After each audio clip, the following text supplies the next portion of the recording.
summer school. So, you know, from the conference, oh, I've been running around. But we have the honor of hosting two of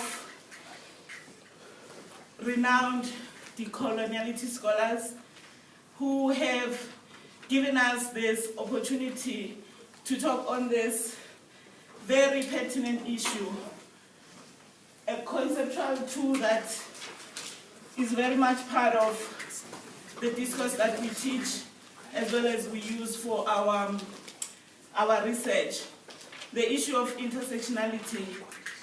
I don't think they need any particular introduction, and in the interest of time, I will just say that Ramon Grosfoguel, welcome. Sandew Hira, who's been here before, they've both been here before, so they are no stranger to UNISA. We have about 2 hours of discussion. Perhaps if you could, between the two of you, present for an hour and 15 minutes, after which we will have an interactive discussion. Okay, good. Okay, okay. So you can start. Okay. Thank you. Thank you very much for the invitation. Thank you for all of you for taking the time on a Friday morning being here. The first question is, what are two males talking about this? Are they denying gender oppression? Are they denying sexual oppression, etc.? No, we're not denying that, okay? Let me, from the beginning, multiple oppressions have been there for a long time. And people putting them together have been there way before the term intersectional was there. And you could see that in many of the literature, especially among black feminists. If you read Angela Davis, she didn't use intersectionality, but in Women, Class, and Race, I think that was the title of that famous classical book, it's very obvious that she is taking the multiple oppression approach, okay?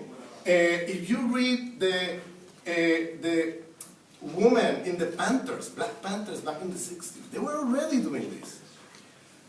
Suddenly comes this term in the early 90s from a legal scholar, Crenshaw, I hope I'm pronouncing the name, and you know, and this turned the whole thing into a whole discussion and debate that I want to address, okay? Because I think that Crenshaw's intervention put backwards things that were already moving forward in a very interesting direction. For example, Patricia Hill Collins, she never talked about intersectionality. She spoke about interlocking. And she was always looking at this in entangled ways, never like this. Here is race, here is class, here is gender, there is sexuality. No, that's a liberal view.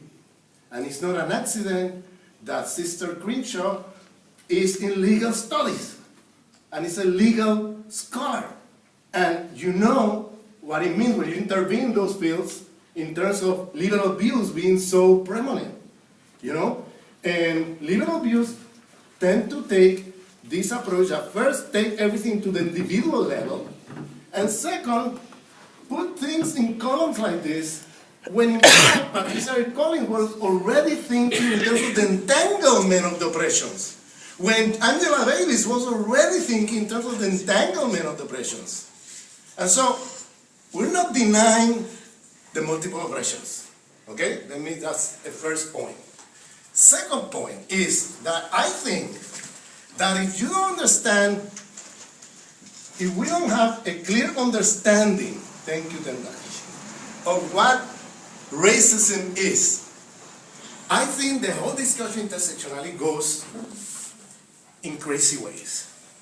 And I will try to explain myself here because I think we need to tackle this. What do we mean by racism? That's very important. What do we mean by the entanglement of oppressions, okay? Rather than columns like this, okay?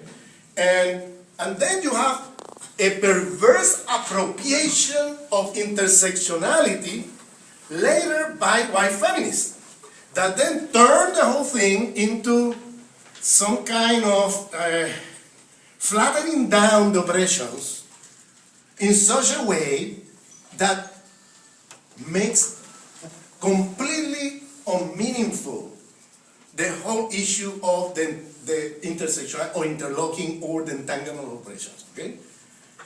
If you think intersectional, I'm not married with the word.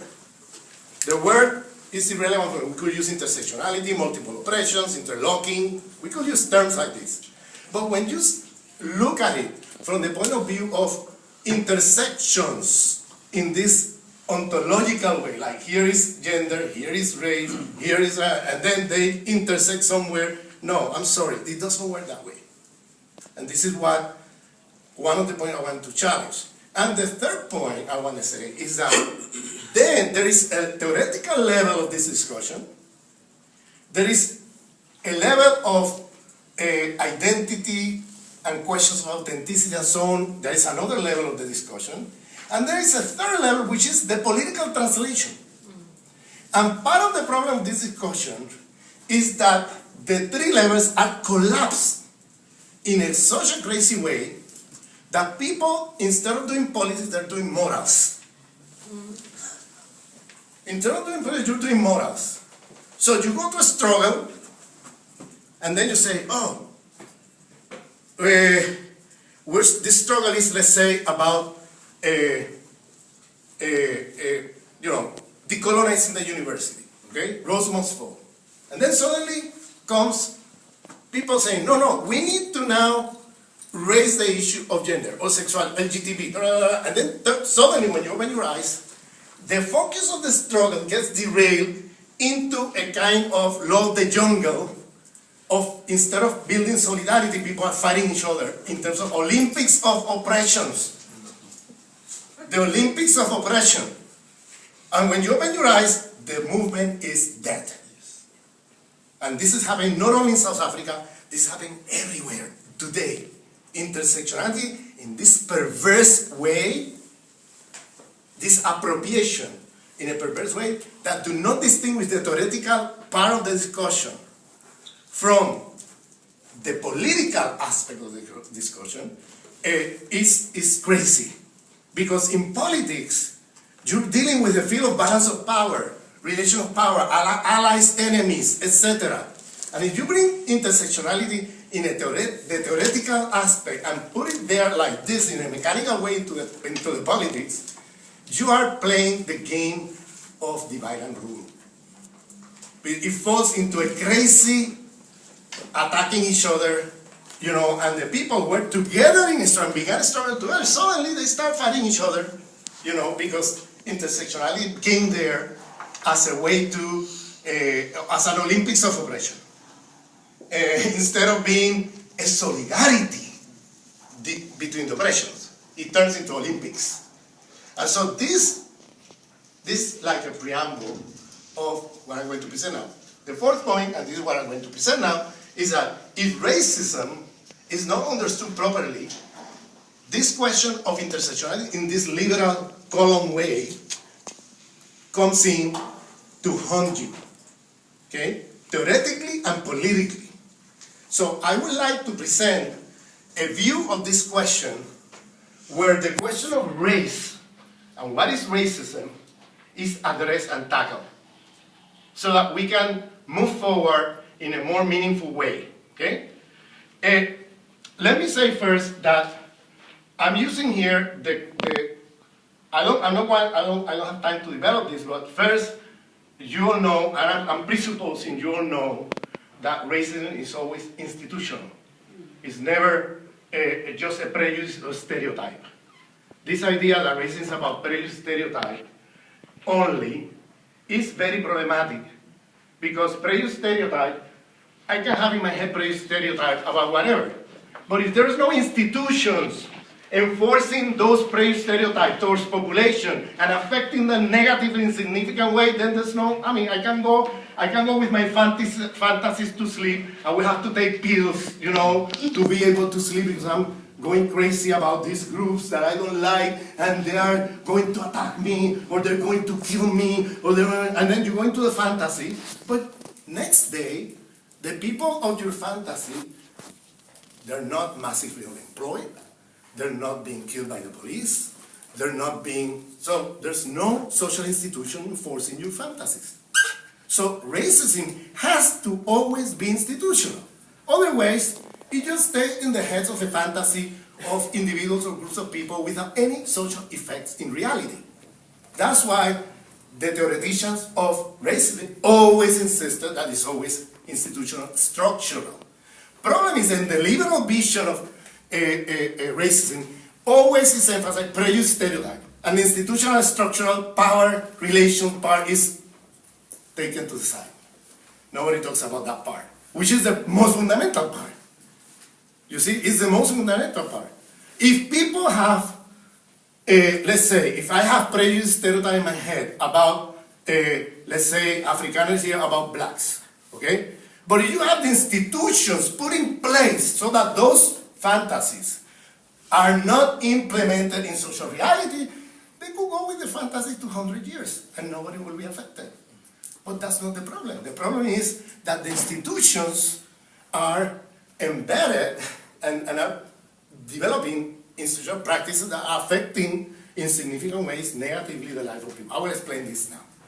So, and the other thing is that there are multiple markers to racism. There's not just one marker. In South Africa, and in most part of Africa, as well as most part of the Americas, it's always been color. And that's the quintessential marker in most parts of the world, you know, in the modern colonial world. And so anti-black racism is a fundamental foundation of modernity, okay? But it's not the only marker. There are other people that have been racialized using other markers. That is, religious identity, ethnic identity, language. I mean, in colonial history, you have experiences like that. I can go on and on about examples of this. I would say the most relevant that I can throw here for the sake of explaining myself is the Irish. When the Irish were under British colonialism, they were in terms of color, they were probably whiter than the British. But for the British, there were no whites. And they constructed them as inferior beings, together with Africans, Chinese, indigenous people, etc. And they will do eugenics, and they will do all kinds of things with Irish. Okay? But the marker there could not be color, because the colonizer could not get there to inferiorize people using the marker of color, because the people oppressed have the same color or might be even whiter than you. So what did they do? They used religious identity. And when you look at that marker and the way the institutional practices of British colonialism in Ireland, you see that the effects are the same. This is institutional racism. Okay? Now, if racism could be marked in multiple ways, what is racism? And this is what I'm trying to answer now. And you see the consequences of this for the discussion we're having today. I'm using more the Fanonian perspective coming from the Fanonian philosophers, okay, of the Caribbean. I'm using their contributions, okay? What I'm doing, probably different from them, is that I'm translating that into a theory of racism for the social sciences, okay? There are more philosophers. It's not that they don't do contributions to sociology too, or to other fields, but they're thinking more in terms of epistemology, ethics, other questions. I'm thinking more in terms of the theoretical concept for the social sciences that could help us to understand and explain better what's going on, okay? So, racism for Fanon is an institutional structure hierarchy of superiority, inferiority along the line of the human. H is human, S is superior, I is inferior. It's a structure, a hierarchy, power hierarchy of superiority, inferiority along the line of the human. Okay? Superior equal what? The human. That means they set up the standards of what is being a human. Inferior is subhuman, non-human. This is very important. I don't need to explain South Africans about this. This is divide and rule. You take a group of people from the non-whites that are below the line of the human, and then you put them a little bit above, over the other, and then they will never get together politically to fight back. Because then it's divide and rule. Subhuman, non-human. This is a very important categories that we need to pay attention to. Because always white supremacy are operated by creating these splits among the people, among the inferiorized people. Okay? And then, superior equal human equal zone of being. Here, being here is used in the sense of the multiple aspects or the multiple areas of human social existence. Okay? Human existence. Zone of being, meaning by that, ways of praying, ways of thinking, epistemology, ways of praying, spirituality, aesthetics. You go over the, pedagogy, forms of political authority, forms of economy, forms of, that is all the multiple dimensions of human existence, okay, that you could see in the social, in the social dimension, is that these people are considered the human ways of doing things, okay, and therefore, being here refers, zone of being refers here to the superior ways, the human ways of praying, thinking, acting in the world, aesthetics, the concept of beautiness and good taste, etc. You go over all the aspects of human existence, and in zone of being refers to these superior ways of doing things that are associated with the people have been classified as superior equal to human. So this is the human way of doing things. Okay? In the zone of non-being, where you have the people inferiorized, their ways of praying, their ways of thinking, their ways of good taste and beautiness, that is aesthetics, their ways of acting in the world, etc., are considered below the line of the human, that is non-human, closer to the animal world, barbarian, uncivilized, savages, etc. So the concept of being, non-being here is referring here to this hierarchy of forms of human existence that are considered superior over other forms of human existence are considered barbarian, savage, etc. So there is a spectrum that the closer you are to these forms, the more human you are. And the more far away you are from those forms, the more animal-like you are. Okay?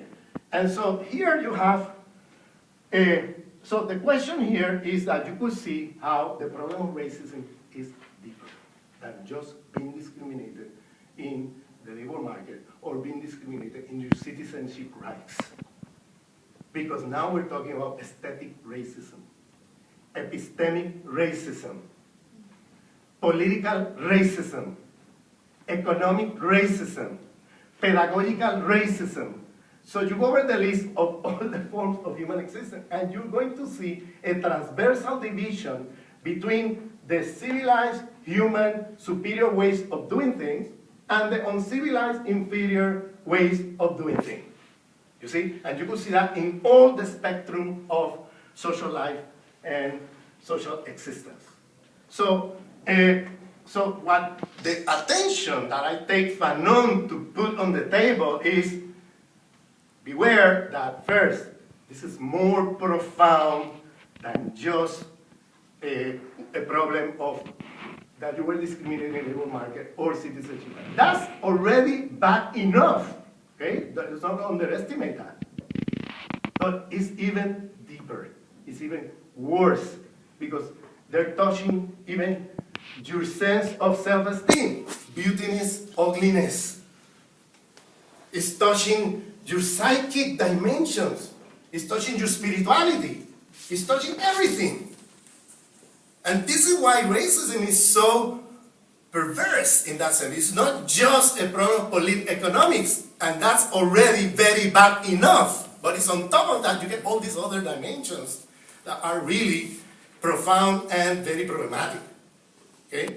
So, so here, in the zone of being, and the zone of non-being, they are not homogeneous spaces.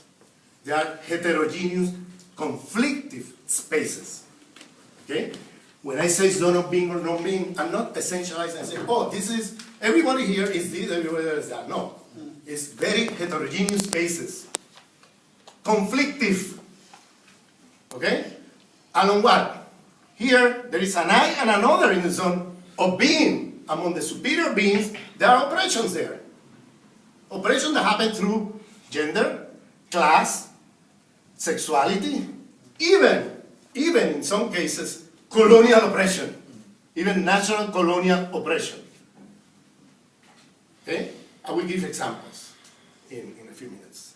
So, this space is a conflictive space. Here you have the same thing. Here you have, again, look at the multiple oppressions. Okay? I'm not denying the existence of the multiple oppressions. Don't read what I'm saying here as superstructure, infrastructure. Okay, that I'm saying now that instead of class, racism is the infrastructure that determines everything. That's not what I'm saying. I'm using a completely different meta-theory here that is about heterogeneous historical structure. It's about the hierarchies, entanglement between multiple hierarchies in complex ways. That's what I'm using here. I'm not replacing class for race. Because people, when you present this, if you don't classify this, here comes the Marxist, oh, this guy is replacing class for race. Now he's a racial reductivist. Well, I'm not going from class reductivism to racial reductivism. That's not what I'm saying. Okay? I'm giving a reality to all the oppression. They exist. They are there. They affect the life of people. I'm not saying they are epiphenomenon of something else. Okay? Derivative of something else. That's not the meta-theory through which I'm working with. I clarify this. So there are all these oppressions that happen in the zone of being. In the zone of being, you also have the same oppressions: class, gender, sexuality, national, colonial. Okay? All these oppressions also happen there. The multiplicity of oppressions are there. Okay? But the question is, what is the difference between being an oppressed here, along gender, class, sexual, national, colonial lines, and being an oppressed here, along the same lines? This is the question about what is racism. And here I'm going to explain. The problem here is that all these people, the oppressed people here, live the multiplicity of oppressions, not as columns entangled, okay, but mitigated by racial privilege. In the zone, I repeat, in the zone of being, there are people who are oppressed along all these lines I have explained here, but the oppression is lived mitigated by racial privilege. Please underline mitigated. I haven't explained that. In the zone of not being, people live all these oppressions aggravated by racial oppression. Please underline aggravated. So far, I'm being very abstract here. I'm going to go and be more concrete. But keep this point in mind because I'm going to explain, okay? I'm going to explain the mitigated and the aggravated, okay? The other here, oppressed people in the zone of being, along class, gender, sexuality, national, colonial, whatever, they live all these oppressions mitigated by racial privilege, while in the other side, people live the same oppressions, but aggravated by racial oppression. Okay? What does that mean? That has to do with the materiality of domination. Okay? The mitigated, aggravated have to do with the differential materiality of domination. In the zone of being, the way the system manages conflicts, okay, is through methods of regulation, emancipation. What is regulation? Cause of law. Because this oppressor I, the imperialist, colonial, capitalist, patriarchal, masculine, heterosexual I, okay? Let's put it, all of them in quote. Because they acknowledge the humanity of the oppressed here. There are, as a trend, methods of regulation emancipation, okay, used to manage the conflict. Cause of law, I recognize labor rights. I recognize women's rights. I recognize LGTB rights. I recognize, in some places, in other places they still don't do it. I recognize human rights. This is a tricky one. They recognize human rights, okay? So I recognize all the codes of law, and I manage the conflict through courts, through legal rights, and etc. Here, emancipation, emancipatory discourses. What that means is, all these emancipatory discourses, such as freedom, liberty, fraternity, individuality, I'm sorry? Equality, fundamental. So I recognize emancipatory discourses in managing conflicts here. So when I deal with the worker and the workers claim, or the woman here claim equal rights, they respond with emancipatory discourses, even informally, even incoherently, but they will recognize this claim, and they will try to manage the conflict using these methods. So in this zone, they use as a trend peaceful means of managing conflicts with exceptional moments of violence. It's not that there's zero violence. There are moments of violence in the zone of being where you have whites killing whites, but it's exceptional. As a trend, what is a rule or a trend is that the materiality of domination passes through these other methods in which you have fundamentally as a trend peaceful means to manage conflicts. Okay? In the zone of non-being, you have a different materiality of domination. When there is conflict, or the way they manage the system manage conflicts, or this I manage conflicts, is through violence and dispossession. Violence and dispossession as a trend, as a rule, with exceptional moments of peace. With exceptional moments of peace. So it's an inverted world. See what I mean? So, what I'm saying here is that race is an organizing principle of the force of power of the modern world. It's an organizing principle. I didn't say it's the last instant that determines everything. No. If you're a Marxist, don't project on me your categories. Please. No, I'm saying that it happens to be the one. If I don't clarify this, they immediately read me as with the Marxist mind, and they hear me saying that the last instance is race, and that the rest is epiphenomenon of race, and that the rest do not exist, and that what matters is race, and nothing else matters. That's all what I'm saying. Follow me? I'm saying race is not the last instant that determines everything. Is an organizing principle. So race comes and organized gender oppression. Race comes and organized sexual oppression. Race comes and organized class oppression. Race comes and organized national colonial oppression. And so you have people living gender oppression but with privilege. Other people living gender oppression but aggravated 100 times than what the women in the zone of being are living as a gender oppression. In the LGTB, you have LGTB here oppressed, LGTB here oppressed. But it's not the same, the oppression live here than the oppression live here. Okay?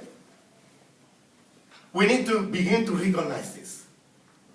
If we take intersectionality in this liberal way and say, we are class oppressed, be that here, because Eurocentrism love to do universal abstracts. and make a formalism of everything.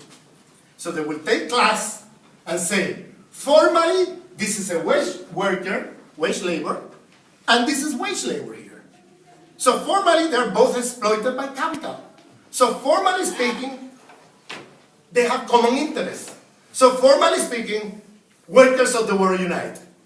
And it happened that the workers from here don't want to unite with the workers from here. Okay? So they had it wrong. There's something wrong in that analysis.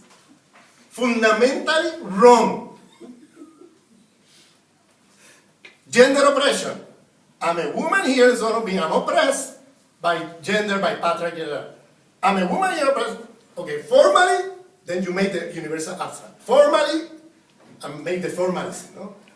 Oppressed by gender, common interest, women of the world unite.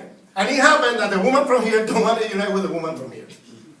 Not only that, the woman from here want to tell this woman how to liberate. The woman from here want to tell this woman how to think about their oppression. That whatever is theorized here as the way they've been living the oppression is inferiorized, epistemic racism. Now you have a white feminism practicing epistemic racism against the feminists of color.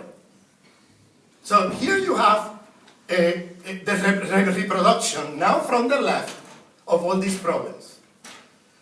Let me say the following. Let me give you a few examples, because so far I'm being very abstract. Let's take class oppression. Okay? Class oppression in the Boeing company, airplane company in Seattle, in the US, or Airbus company in the south of France. These are airplane companies. Okay? Workers there earn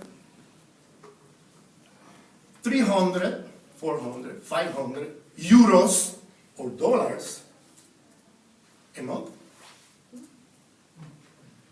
No. A week? No. A day? No way.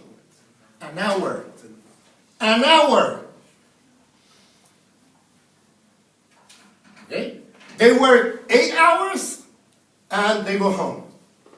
They have a conflict with the corporation and they can take the corporation to a court, or they can go to the streets and do a demonstration, or they can do a strike, and they know that they come home tonight to sleep.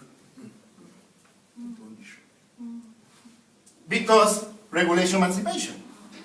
There is a recognition of the humanity of these people. Here you have the dehumanization of the people here. And therefore, codes of law collapse there. Emancipatory discourses collapse there. What you have is brutal violence and dispossession. So what happened here then, and this is racism, it's a differential materiality of domination that produces premature death in one side and stimulate life in the other. That's racism. The rest is bull. Yeah, sure. Because then you go into, oh, prejudice, stereotype, or this or that. No, I'm sorry. This is a machine. This is an structure of power that are producing death on one side and life in the other. So let's take class here. We already took class here. You have now 90% of the proletariat of the world are women of color. 90% of the proletariats of the world today are women of color. Not only in the third world, the majority are there, but also inside the first world, where you have all these migrants, women of color from third world, going to do the cheap labor there. Okay? Those women, in most part of the world, they earn $1 at $2 an hour? A day. A day. Okay? A day. They work 8 hours? No. Cost of labor rights collapse here. They work 14 hours. 16 hours. Cost of laws collapse in the export processing zones, in all these maquiladoras, sweatshops of transnational capital everywhere. They collapse all these costs of law. So they're working 14, 16, even 20 hours a day, earning $1 per hour. So when they have conflicts with the capitalists, with the corporation, they know very well that if they take the corporation to a court, or if they mobilize against the corporation in the street, or they organize a strike, they might not come tonight to sleep at home, because their life is at risk. Because the methods of managing conflicts here with dehumanized populations is through violence and dispossession. It's not through codes of law. Codes of law, intersubjectivity, ethics, all this bull of the Western world collapse here. That's why you have all these organizations, human rights, etc., and trying to bring human rights, and they don't understand why is it that they're fighting so much for human rights, and human rights never arrive to Africa. But there's still the NGOs there. No, we need to bring human rights. They will never arrive the moment you have a structure like this. The system works along these ways. So here is a diagnosis. That's what I'm saying. Okay? I'm not ontologizing this, please. As another one, people hear me and they think that Fanon is ontologizing the ontological differences between the humanity of these people and the animality of this earth. No, this is a diagnosis, an analysis of how the system is operating to get a better understanding and then develop proper strategies of liberation. This is it. It's nothing else. Okay? I'm saying that, but then somebody comes from the audience, oh, but then you're making an ontology. I'm not making any ontology. It's a social analysis. Okay? I'm not making any ontology about this. I'm not ontologizing differences in terms of the humanity of this, the animality of that. That's not it. I'm de-ontologizing the ontology of the system by making a social analysis that breaks down these ontologies. That's what I'm doing. I have to make all this, clarification, but many times I present it, I get these misunderstandings, okay? And I want to be very clear. So if we're going to discuss differences and disagreements, let's go over the real ones and not over invented ones, okay? And so, so here you have the same thing I described here about class oppression, gender, sexual oppression, national colonial oppression.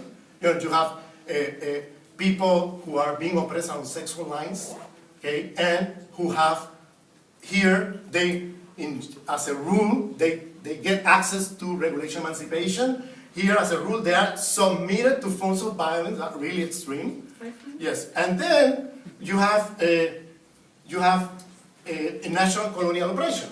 For example, I was September 11 last year in Catalonia. You know Catalonia, this region of Spain, okay, where Barcelona is, etc. I was September 11 is the day where they celebrate. It's not the September 11 of USA or of Chile, the coup d'etat. It's the September 11 of them is a celebration of their struggle for independence. So you have 2 million people. 2 million people in a country that do not have 6 or 7 million. 2 million, more than 2 million in the streets of Barcelona demanding independence. Okay? I went to the march, I participated, everybody went through it. When the march was over, nobody was arrested, nobody was killed. Okay? They did a huge party in Barcelona that went over the next, the morning, okay? Huge party time. So it was amazing that they had this mobilization. There was no mobilization of forces or anything, okay? Nobody was killed, nobody was arrested, nothing, okay? That's natural colonial oppression that is lived mitigated with racial privilege. Because for the Castilians, Catalans are not the relationship, structural relationship, institutional is not a relationship of superiority, inferiority along the line of the human. These are conflicts between whites.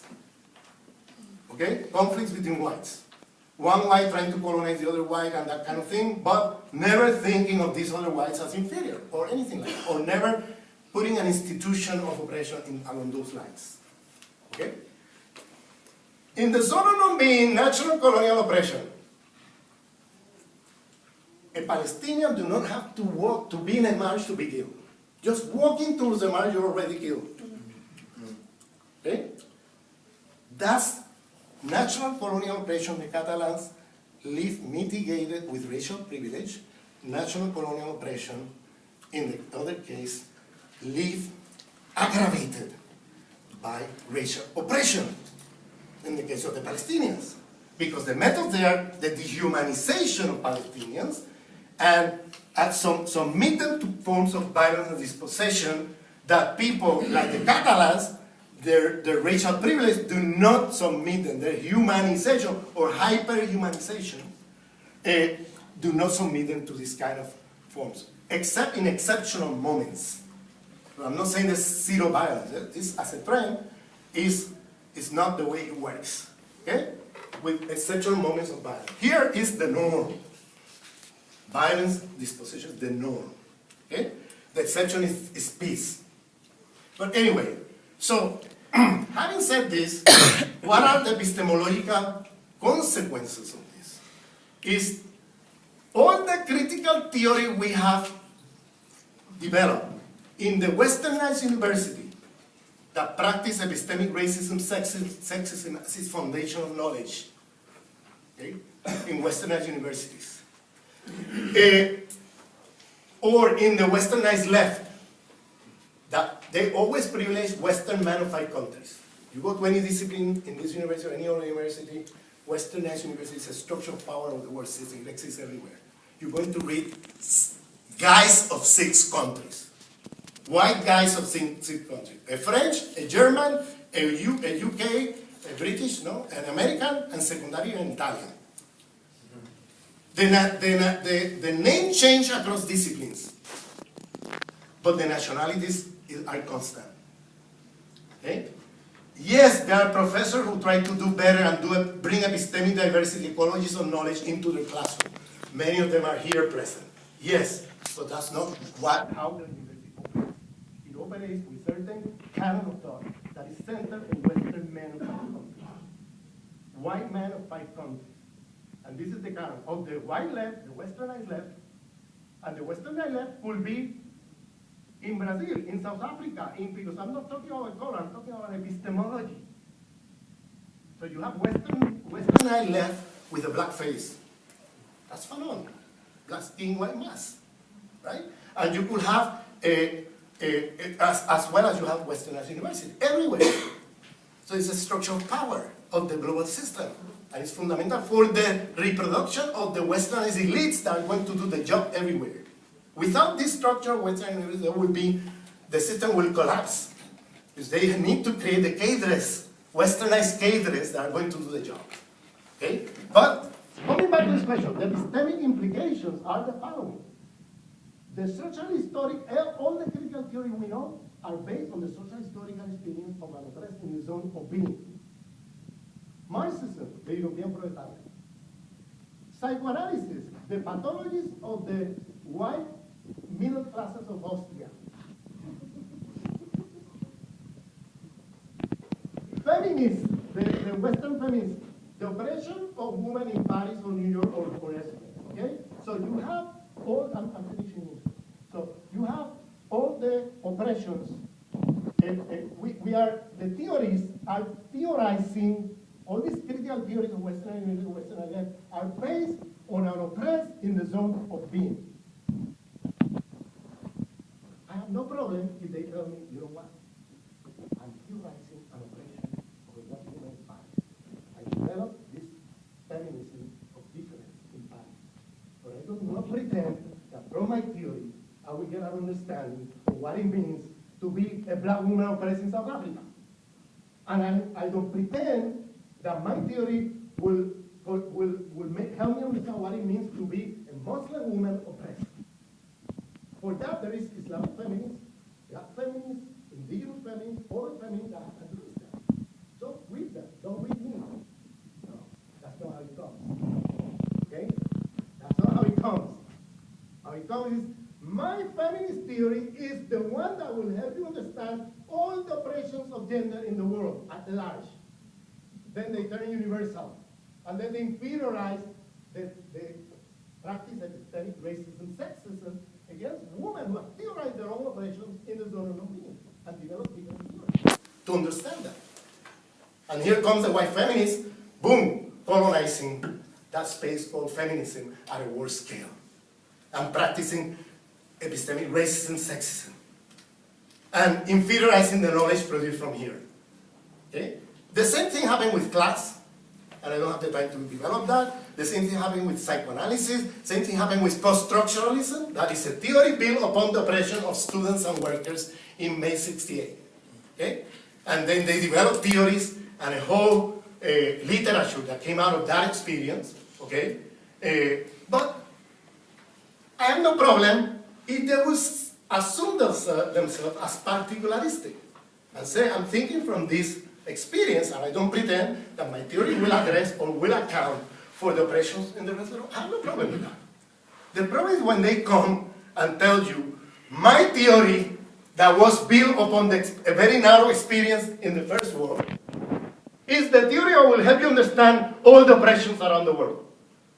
Be that class, the Marxists, be that psychic issues, psychoanalysis, be that feminism, gender issue, or be that LGTB. The moment you take that line of thought, Jen, you become like this one, you reproduce the universalism, one that defines for you what is reality, what is truth, and what is good for you. And then you impose it to the rest from the left. Then you have a left colonialism in place. Okay? A left colonialism in place. So, here you have theories that have been developed upon this social historic experience are fundamental to understand what is happening there. But these authors are never part of the conversation. They are inferiorized along the lines of epistemic racism, and they're not part of the canon of thought of the Westernized university, nor of the Westernized left. Okay? Again, Westernized left is not white. You could be black and be Westernized left. Don't get me wrong here. You could be Brazilian and be Westernized left. You could be Chinese and be Westernized left. So it's not the color or your figure, your configuration. No, it's here. It's here. Are you thinking about the world? Okay? So, in terms of the question of intersectionality, I prefer to say the following. You need to put at the center of the conversation how this system organized the oppressions in the world and split them from within along this gender oppression here, gender oppression, class oppression, sexual oppression, national colonial, and then bring in the way the system operates with material of domination to then have a more complex understanding of the multiplicity of oppressions in a way that is not the liberal view that, oh, gender oppression is here, class oppression is there. So I am oppressed by gender as a black woman in South Africa, I am oppressed by gender as a white woman in Paris, and we are all in the same classification of intersectionality. No, that's liberalism. That's liberalism. That's not understanding what racism means in the world we live. That is an organizing principle of the political economy, of gender relation, of sexual relation, of you name it, epistemic relation, pedagogy. You go over the whole range of human existence, and you have race coming in to transversally split the two worlds. Okay? And this is what Fanon called the Manichaean structure of the modern world. Because it splits the world in a Manichaean way.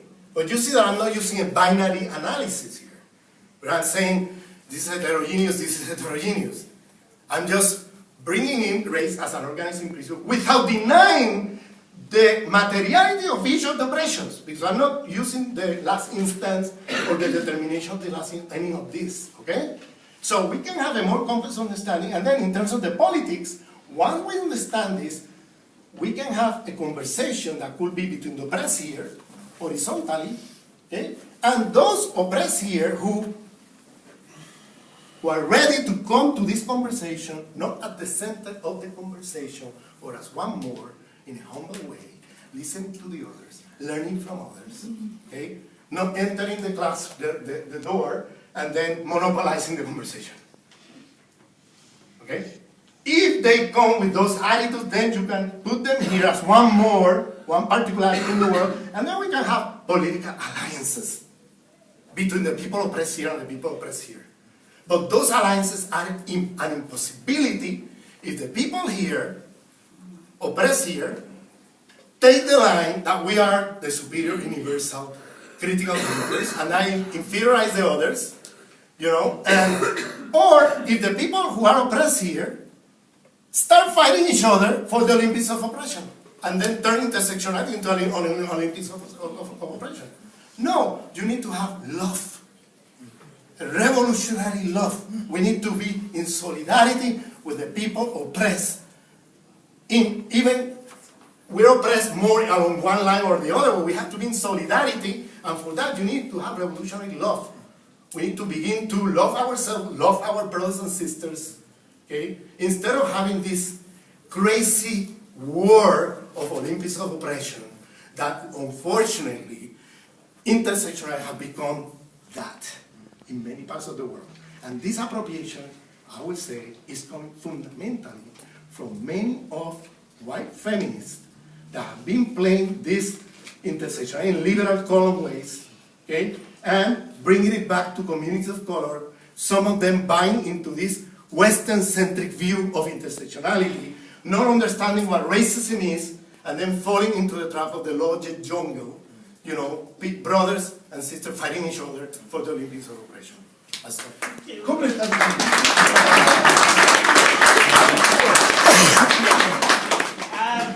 Well, Sandew. Yes.